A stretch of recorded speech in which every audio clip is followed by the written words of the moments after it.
text says that there is an intangibility, literally suggestion that there are no physical signs. That's right. Ezekiel has to know that the Lord is still with him. Yeah. Come on. Yeah. He still has to arrive at a conscientious conclusion that the Lord is still on him, even when there is nothing that supports the idea that he is. That's right. That's right. Come on, God. Come on, God. Okay, all right. Okay. So you're still anointed even when the trial didn't go your way. That's right. Amen. Amen. Thank you. Yeah. Let me just turn around. Okay. Yeah. So you're anointed. Yeah. All right. You're anointed even though your children are embroiled. Yeah. You're still anointed even though they're trying to get rid of you. Come on now. Come on. You're anointed even though your shoulder hasn't healed yet. Yeah. Come on now. Yeah. Right? You're anointed even though the church is not full. Come on, Pastor. Come on. Yeah. So you have to know it. My bad. So you have to know it. You have to know even it. when there are no visible Visible. visible signs. That's right. Sometimes you just gotta walk knowing Yeah. that the hand of the Lord has never left you. Thank you, God. Come on now. Thank you, Jesus. Yeah. That's what I'm talking about, y'all. So there's an intangible interaction in the text. All right. Let's see if I can move past it. Text not only reveals unto us. Y'all walk with me. Text not only reveals unto us the idea that there is an intangible interaction. The text also brings to our attention an interesting introduction. Watch this. It's in there. Watch how the text evolves. The Spirit of the Lord transports Ezekiel into a valley, which happens to be full of bones. That's the story. His spirit serves as the sovereign vehicle. Let me shout sovereign vehicle. Sovereign vehicle. Which suggests that Ezekiel is not the one driving. That's right. Ezekiel is not in control of where he's headed. The coordinates have already been punched into the GPS. And Ezekiel is riding shotgun in a sovereign vehicle because he's the selected vessel. All right. Let me shout selected vessel. Selected vessel. So the sovereign vehicle transports the selected vessel into a valley. So you have a sovereign vehicle taking control of a selected vessel, and the valley is indicative of Israel's spiritual vitality. Okay. All right. Let me hear somebody say it's a real situation. It's a real situation. So let's see how Ezekiel handles the happenings of being dropped in an environment. That's the introduction. An environment that saps and steals your energy. Peculiar things stand out and stick out to me in the passage. I pray y'all be patient with me. Help me preach, but I got to preach it anyway. The text is teaching us that one thing that grabs us is the idea that when Ezekiel is transported vicariously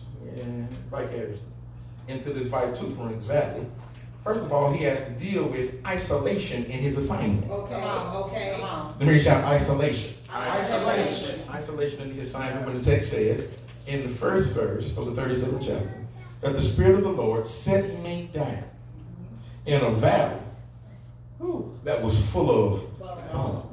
Let me shout, set me down.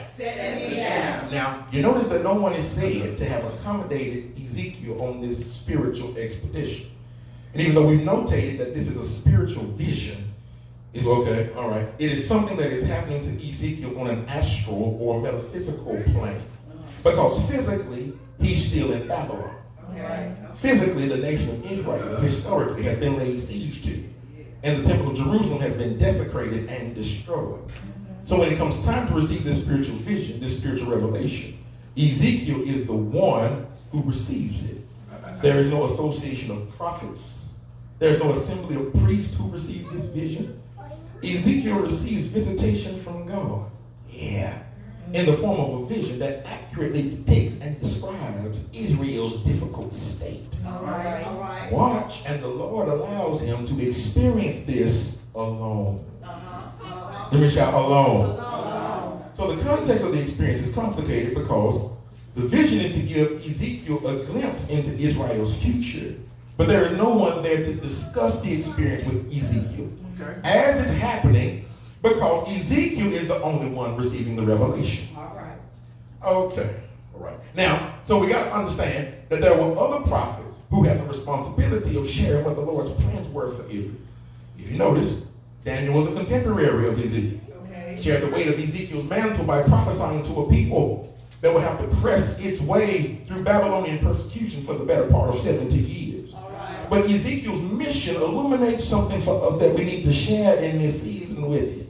Many times when the Lord wishes to reveal something for the good of his people, there will be many people who will not be in a place psychologically, emotionally, or spiritually to receive it. That's right. That's right. See, you still got to take me seriously. You don't hear the hype in my voice. It's interesting here that Ezekiel does not even receive this vision of restoration until he's already in captivity. All right. Until he's in a place, watch this, where he can't move any further. Yeah. Limited mobility and limited accessibility. And even when he's finally in place to receive this revelation, he's still in the minority of the ones who receive it, which means that he stands to be the only person in the room who still transmits a message of hope in the midst of everything that's happened to his people. All right. Preach anyway right now. It's so many weird. In spite of what he's seen, in spite of what's happened to him and his people, the vision confirms for Ezekiel, preach right now, that he has not given up on God yet. And let me tell y'all something personal. When you've received a download from heaven, when it seems as though you're the only one in your house who is listening for a word from the Lord, despite all you've been through so far, the truth of it is that you always sound foreign to people who don't take the time to learn the language you're speaking.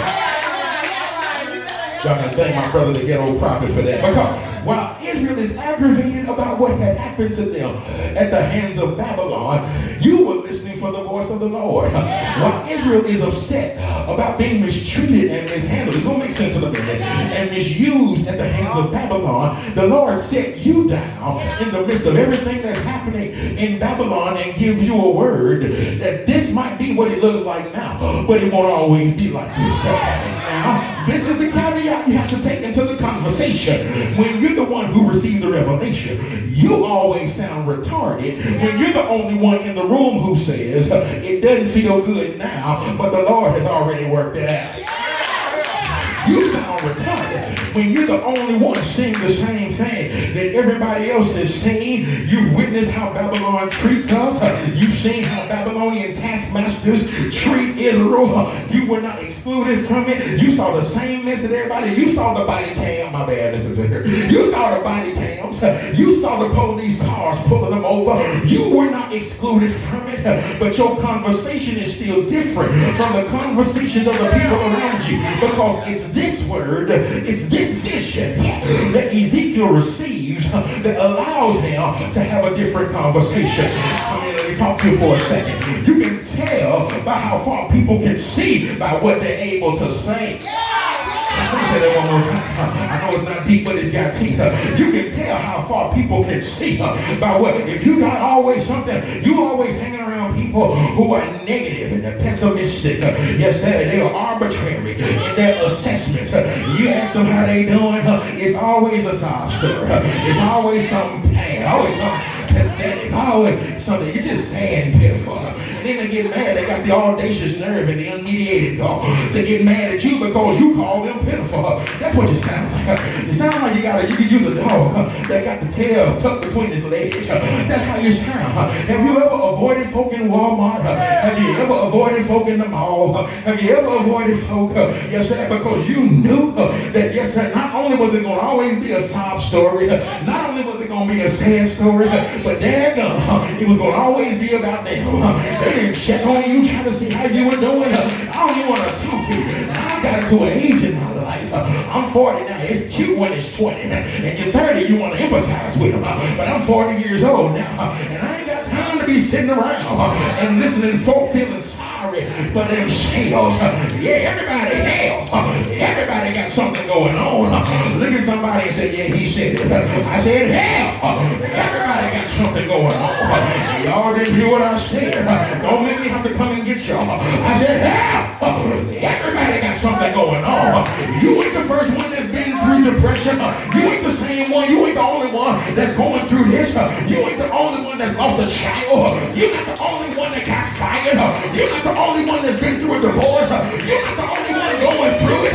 Look at somebody and say, we all going through something. But when you can see, yes sir, if you can see further, then your conversation is different. That's why I like Ezekiel. He said, because I'm in cuffs. I like Ezekiel. He said, because I'm in chains. I like Ezekiel. He said, because I'm in captivity. I like Ezekiel because he's in confinement. I said, I like Ezekiel because he's in containment. But his conversation is a little different than from everybody around you. Is there anybody around this house who has a Joshua and Caleb spirit when Moses sends the 12 spies to spy out the land in Canaan? Yes, sir. And the 10 folk, yes, sir, we can't do it. And you know what I noticed about those 10 Negroes? My bad. Those 10 Negroes who came back with the negative report, we don't even know their name. Do I have a witness here? Look at somebody and say, what was their names anyway? We don't know if it was Ray Ray and them, Raqueen. We don't know if it was Hennessy and them, Champagne. We don't know what their names were.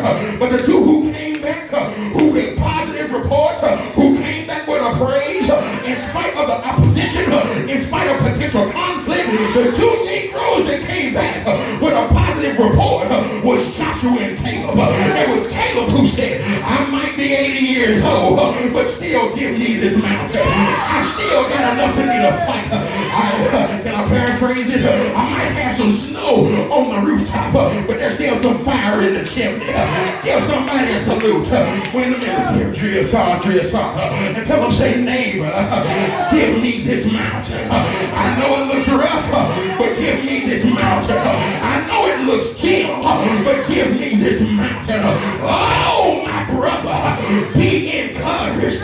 You said the sun will shine after a while. Hold your head up, put a smile on your face, because the sun will shine after a while. Look at somebody and say, he preaching to me, but then tell him, say, he preaching to me too. Yes, sir. Look at him and tell him, say, he talking to me right here. You get tired of seeing the same thing, but hold your head up. I know America is in a hell of a mess, but hold your head up. I know it seems like our government don't know what the hell they doing, but keep your head up. Look at somebody and say, the sun will shine after